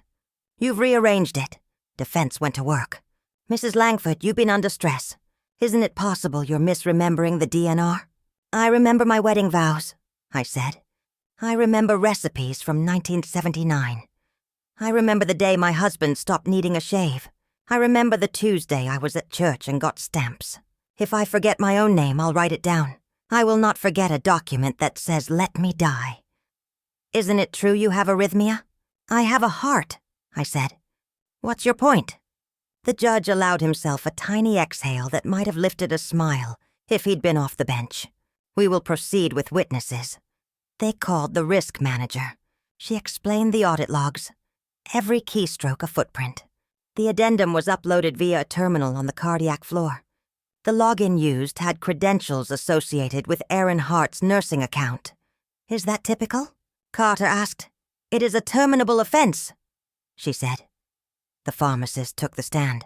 The substitution request came via faxed form, with initials E.H. There was no accompanying physician note to indicate a therapeutic rationale. The change increased Mrs. Langford's risk of perioperative bleeding. Is that dangerous? She chose her words like pills. It can be. The bank clerk testified about the $1,200 withdrawal, the POA. The notary ledger shows Ms. Hart's co-worker witnessing. The photo identification copy attached to the POA was hazy. Do you recognize the signature as Mrs. Langford's? It is her name, not her hand. The clerk said. The notary ledger copy came in. The church pantry coordinator identified my square hand. The post office clerk confirmed my stamps at 12:15. The paper moved through the room like a disciplined choir. Then they called M. She had chosen to reveal herself. Maya, billing department. She looked at Erin, and then at me, and then at the judge. You risk your job today, Carter said. Why? Because older women raised me, she said simply. And because codes tell stories. The CPT code shifted to a higher risk bracket without a note. A deposit was flagged that didn't match the insurance profile. It looked like someone was making this patient easier to lose. Objection! Defense snapped. Speculation. Sustained in part, the judge said. Jury. Oh, we don't have one. Court will strike lose and keep irregular. Maya's chin didn't dip. Irregular, she repeated, and the word fell with the weight of a full binder. They called Dr. Keating. I didn't order the substitution, he said. I didn't sign a DNR. I postponed the procedure because the integrity of the chart was compromised. Could the changes have harmed Mrs. Langford? Carter asked. Yes, he said. Directly or indirectly. Defense finally put Erin up. Her lawyer's questions were softballs on a picnic day. You love your mother-in-law? I do, she said. You've cared for her? I have. Did you ever intend harm? Never, she said. And a flicker crossed her face like the shadow of a fish. Why did you say, once the DNR is in the chart, it's clean? Post-op bleeds happen? Carter asked when it was his turn. I was speaking generally, she said. Medical reality. Why did you tuck a guardianship packet under a consent page? I organize, she said. Ruth hates loose papers. Why does your initial appear on the substitution? I help with forms, she said. It's efficiency. Why is your co-worker the notary witness on a day Mrs. Langford was at church? Maybe the date is wrong, she said. And there it was. The small lie that had seemed so safe when whispered in kitchens. Ms. Hart, Carter said, letting the room inhale. Do you have any debts? Objection, defense said. Relevance. Overruled, the judge said. You opened the door with, I help with forms. The court is curious what help looks like. Erin's jaw flexed. Everyone has debts. Do you know the amount of Michael Langford's recent gambling debt?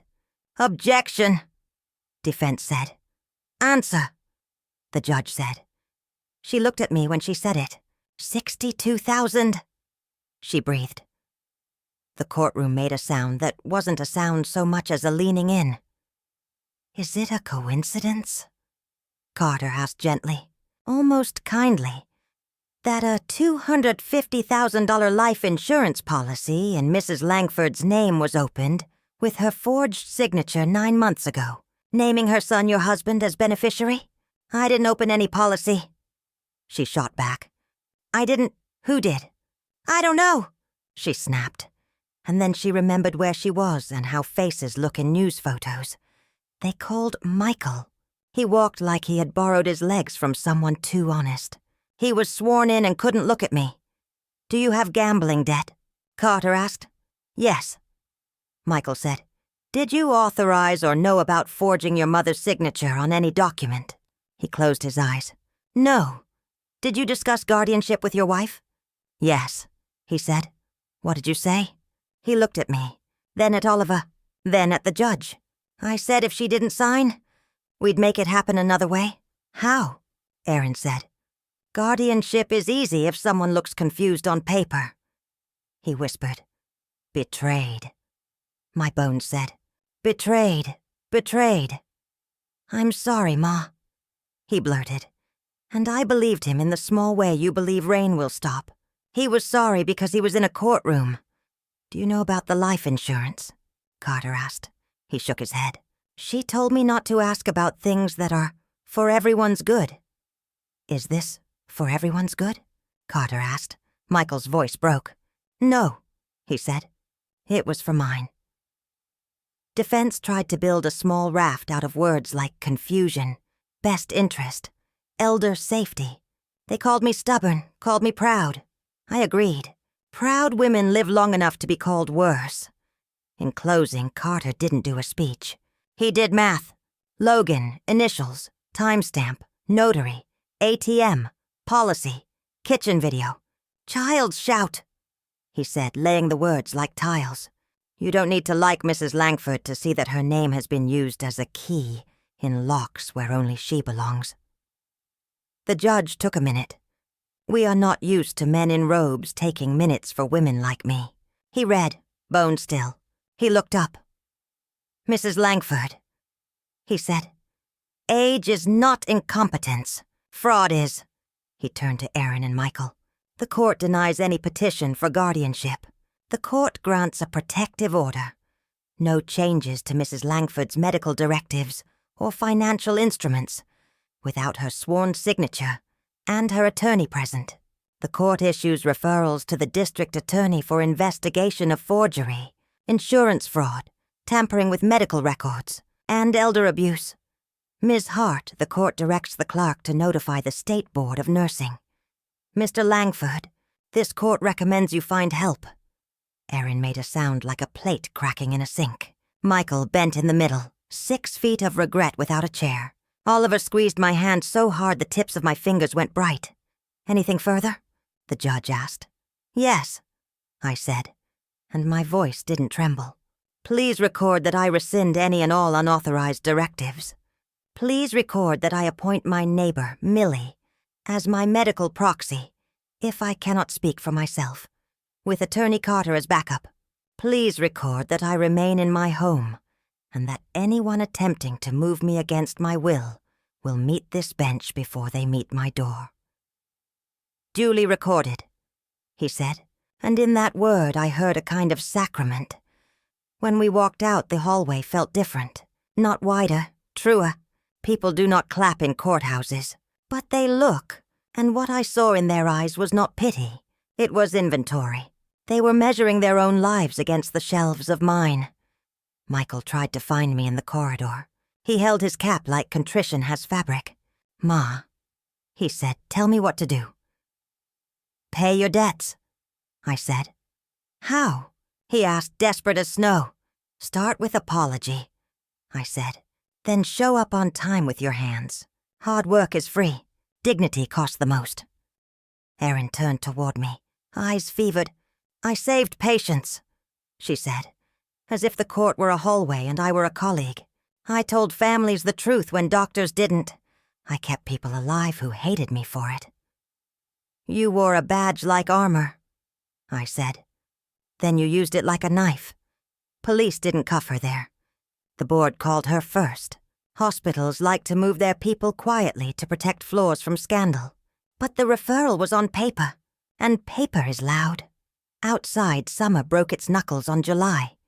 The sky was cheap blue, the kind that fades to chalk in photographs. Millie stood on the steps and tilted her face up like a sunflower.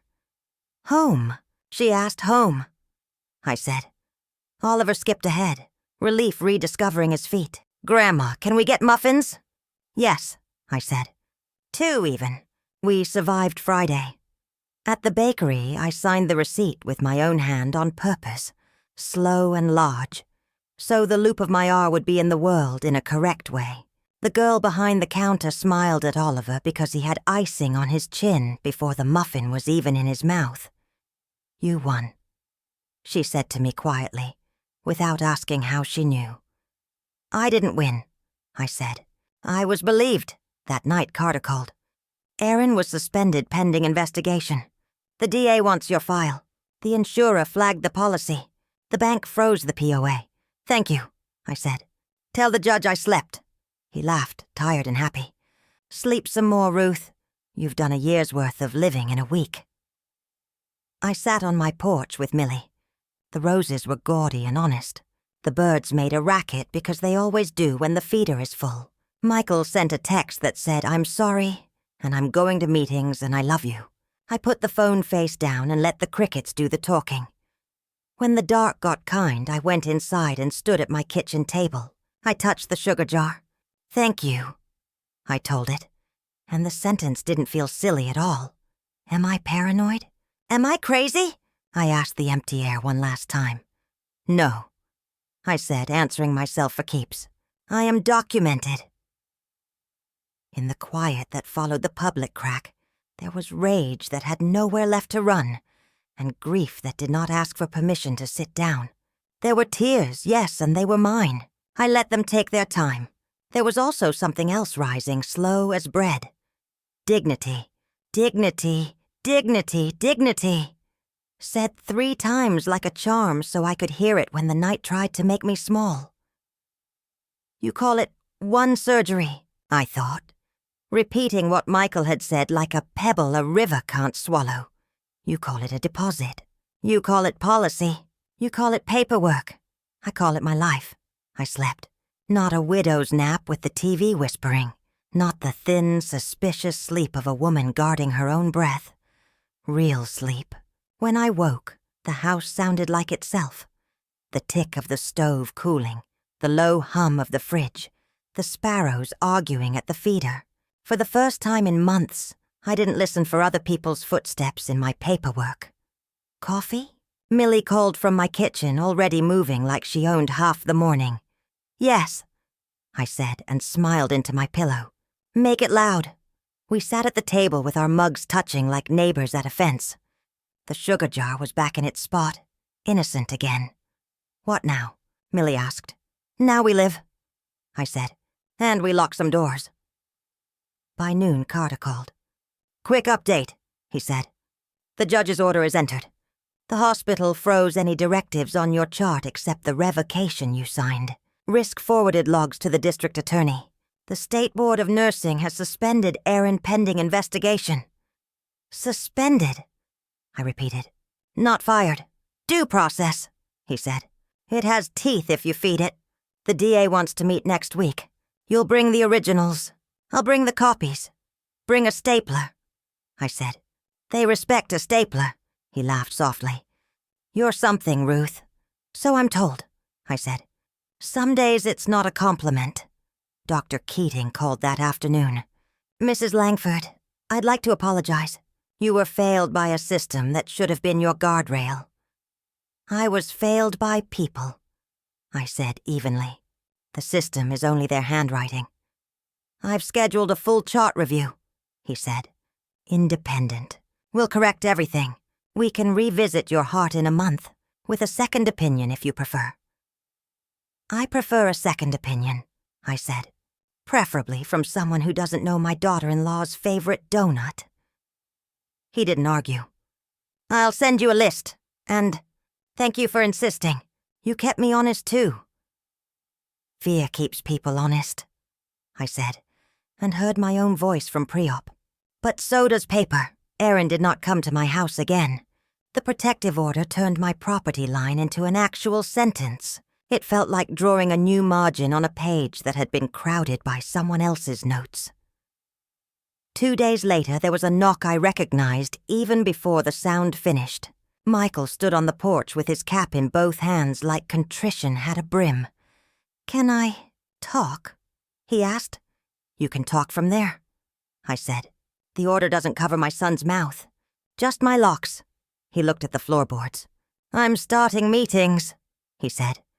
"Gamblers Anonymous. I called my foreman for extra shifts. I told HR I'd take any overtime they have. I'm not. He swallowed. I'm not asking for forgiveness. I'm asking for a chance to make life less expensive for the people around me. Good, I said. Start with the truth. Keep receipts. He nodded. Oliver wants to see you. Oliver is always welcome, I said. But you don't bring him here unannounced, and you don't come in unless I say. We talk in daylight. We talk in writing. We treat this like the fragile thing it is. I love you, he said, voice breaking. I love you, I said back, steady. Loving you does not mean loaning you my life. He nodded again, wiped his face with his sleeve like a boy, and went down the steps slowly, as if the air had weight again. Erin's arrest came on a Tuesday, which seems right to me. Tuesdays are humble days. They tell the truth about a week. Carter texted booked. Forgery, falsifying medical records, attempted insurance fraud, elder abuse, out on bail. Hearing next month.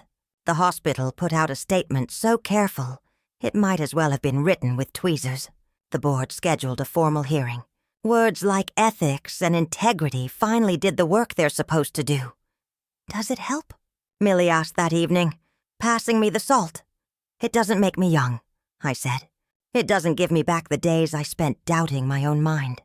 But it turns what happened into a sentence that starts on paper and ends somewhere real. Jail? She asked. Maybe, I said. A conviction, a record, a place where future employers listen. Vindication, she offered. Boundary, I said. Vindication sounds like victory. I feel clean, not triumphant. We ate quietly. The sun knelt behind the sycamores. In the middle of the meal, my phone buzzed. A message from an unfamiliar number. Thank you for staying loud. Emma set the phone down like it was porcelain. Was that her? Millie asked. Maya, I said. She's fine. Transferred to a different department. Quiet congratulations are the loudest kind. I'll bake her a pie, Millie said. Anonymous pie, I said.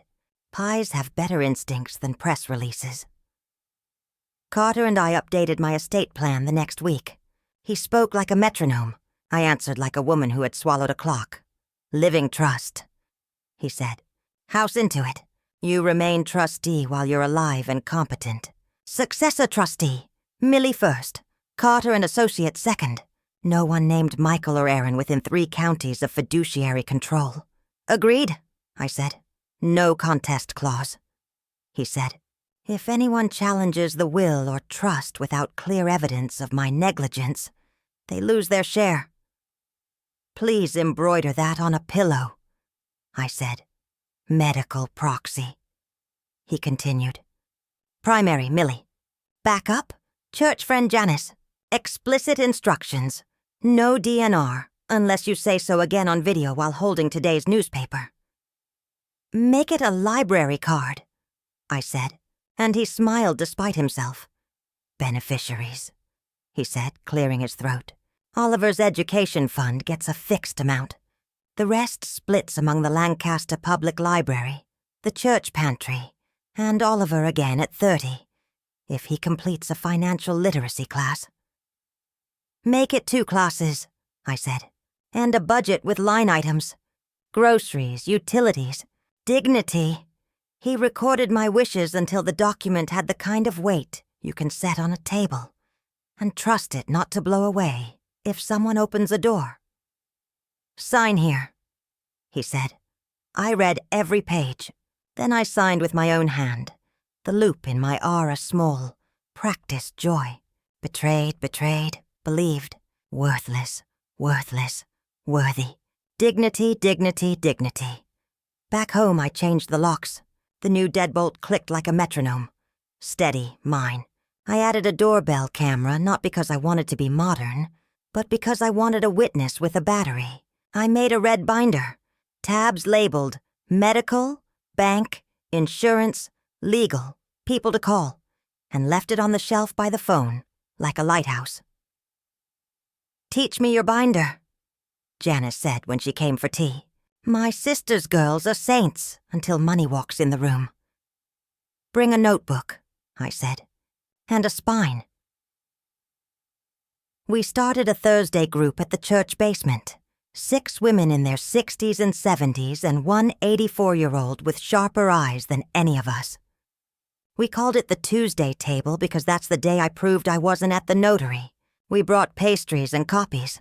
We learned how to ask for charts, how to request audit logs, how to read insurance codes, how to say, "I want a copy" without apologizing.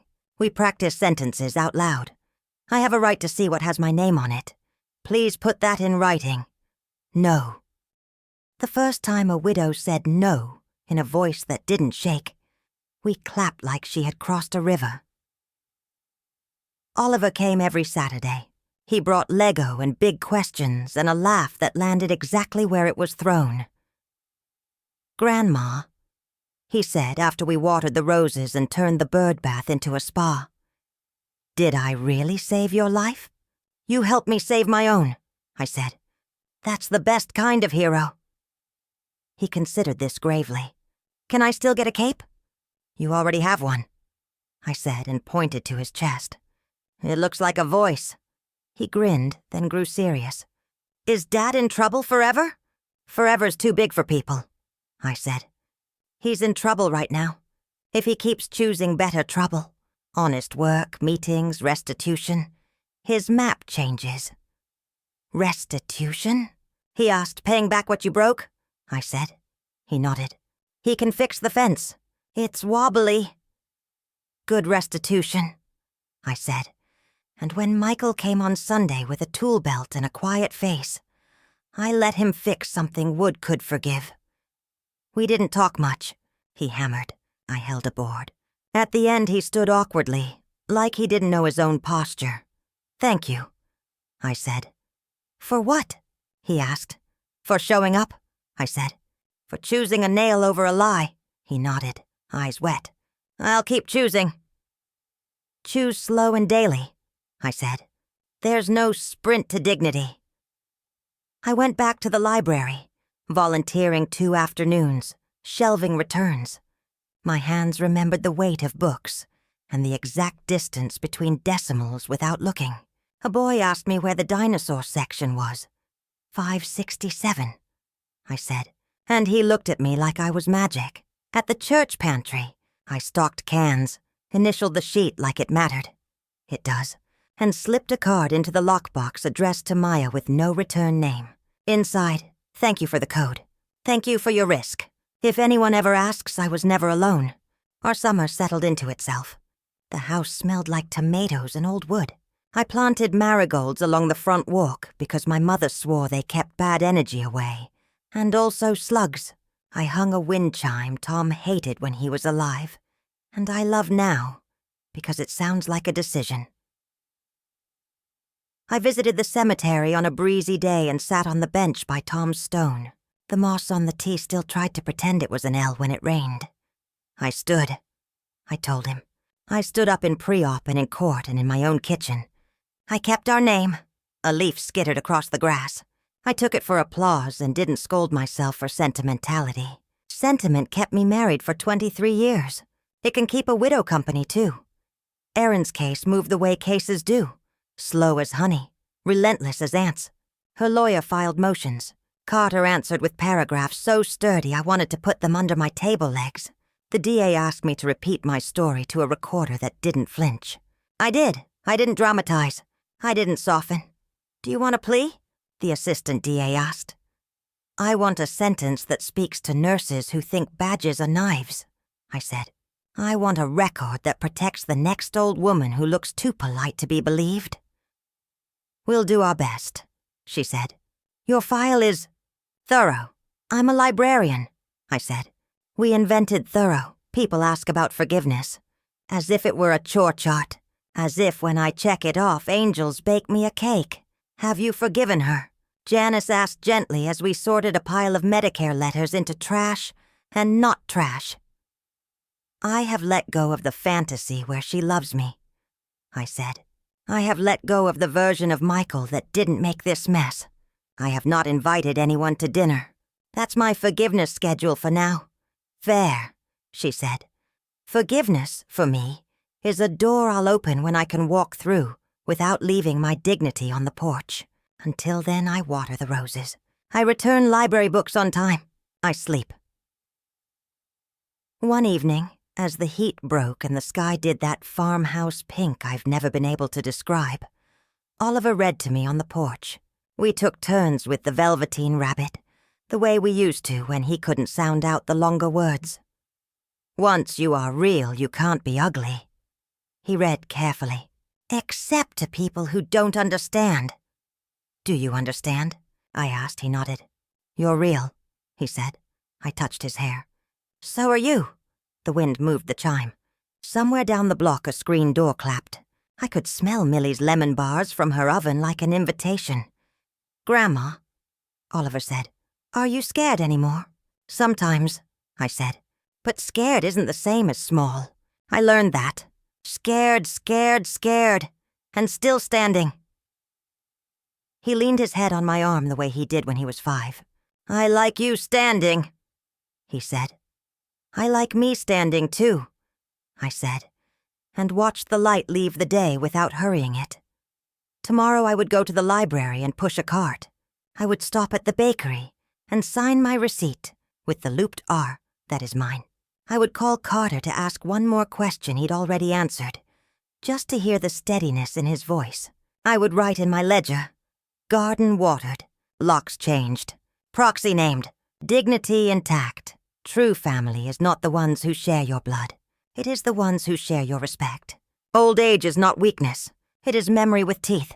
I am 72. I am a grandmother. I am the woman whose grandson shouted in a hospital and whose sugar jar learned to tell the truth. I was betrayed, yes.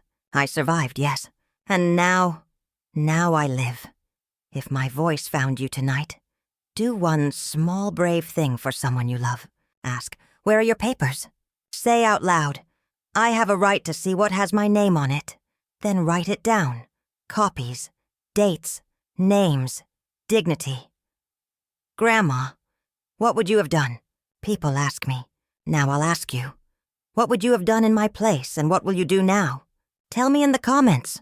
If this story shook you, like, share, and subscribe, so more families learn the questions that keep us safe. Remember, true family is not defined by blood, but by love and respect. And old age is not weakness. It is wisdom with teeth. If you faced forged papers, pressured guardianship, or quiet gaslighting, you are not alone. Speak. Record. Be believed.